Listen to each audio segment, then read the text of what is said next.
Mes chers amis, bonjour. J'espère tout d'abord que vous et votre famille allez bien durant cette période difficile.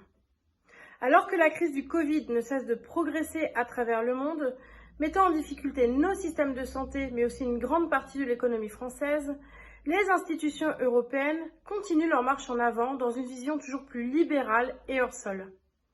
Ce mardi 29 avril, le commissaire européen chargé du commerce, Phil Hogan, s'est félicité d'une décision en faveur d'un commerce ouvert et équitable, ce qui veut dire très clairement un accord global de libre-échange entre l'Union européenne et le Mexique.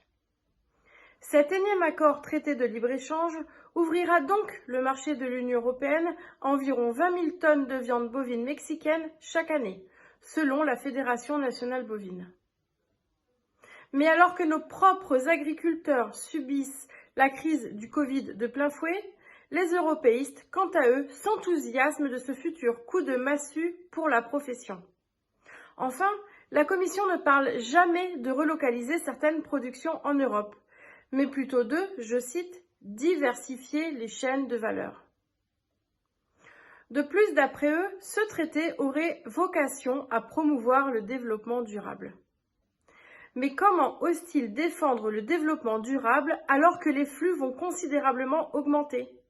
Pour rappel, et j'étais d'ailleurs intervenue dessus en commission environnement, la pollution en particules fines d'un cargo équivaut à 50 millions de voitures environ.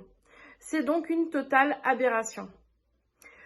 Mais vous savez, la Commission européenne atteint un niveau d'incohérence et de double discours impressionnant.